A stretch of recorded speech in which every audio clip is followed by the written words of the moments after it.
In this neurological intensive care bed is 25-year-old Nicole Marquez, a dancer and actress who moved to New York from Mississippi to follow a dream of someday performing on Broadway. This is Nicole before the accident that put her here. Locked out of her apartment, she apparently tried to climb down to an open window from the rooftop. She fell 5 stories behind the building and was not found until the next day.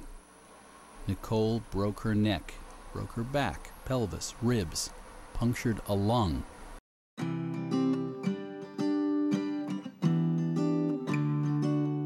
She was fortunate enough to have been transferred to the Neuro ICU unit at New-York-Presbyterian, and Dr. Peter Angevine was assigned to her case. And so she was transferred to the ICU in the middle of the night with a diagnosis that had already been made of multiple spinal fractures and severe spinal cord dysfunction.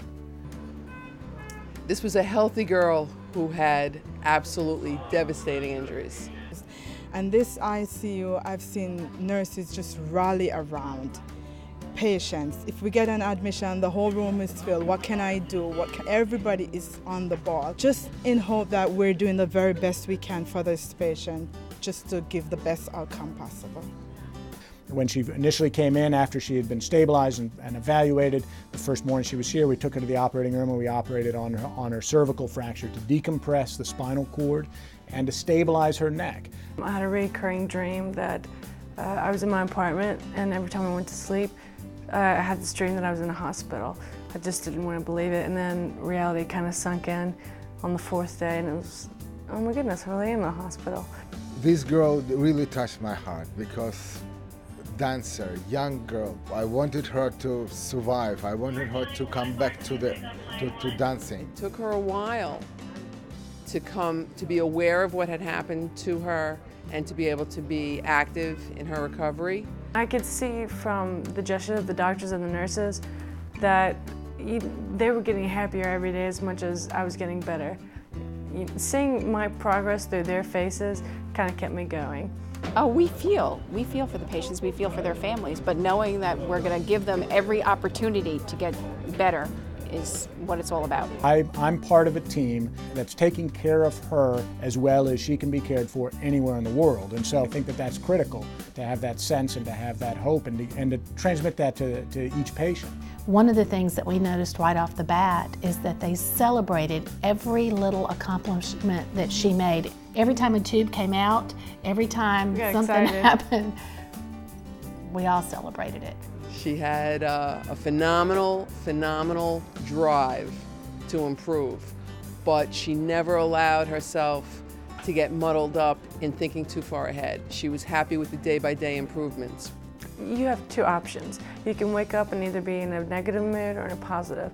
I kind of chose the positive. The staff at New-York-Presbyterian really set the tone for this attitude of hers. The hard part's over with, I'm alive, then everything else will follow. I love my job. I love helping people. I love people and doing X-ray. I try to be very careful. I try to be very gentle. I was getting X-rays all the time, and a wonderful man, he came in and goes, "Are you excited?" And it's like, huh? He said, "This is your last X-ray." So it's like, oh, one step closer.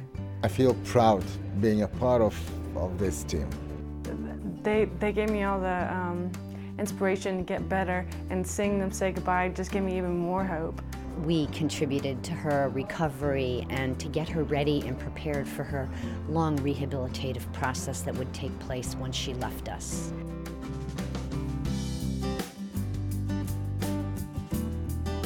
What they did at New-York-Presbyterian, the initial care, the initial surgeries, everything they could to keep her as healthy as they could to where she could get to the point that she could get all the recovery she has now, led to her being able to have the best outcome possible. It's only been 3.5 months and I can walk, I'm talking, I don't have a tube down my throat.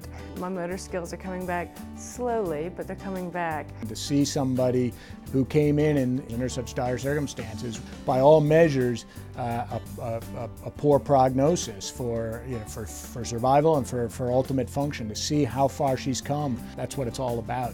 I mean, this is why I went into medicine, why I went into neurosurgery and spinal surgery. You know, I'm only 25. There's a long road ahead, and I just got to keep reminding myself. So there's a new chapter in my life, big deal. I can't wait to turn the page and find out what's going to happen next. When you have a neurologic success, it's just awesome. These people are giving their lives back. They're back to who they were. That just makes it all worthwhile. I mean, I have them to thank for helping me out to where I am now, because without New York-Presbyterian, I'd probably be, well, in a coffin somewhere. The fact that they say miracles do happen, I'm a believer. With each new step, with each new thing that happens, there are going to come challenges. Right. Give me maybe one more year and I'll be dancing again.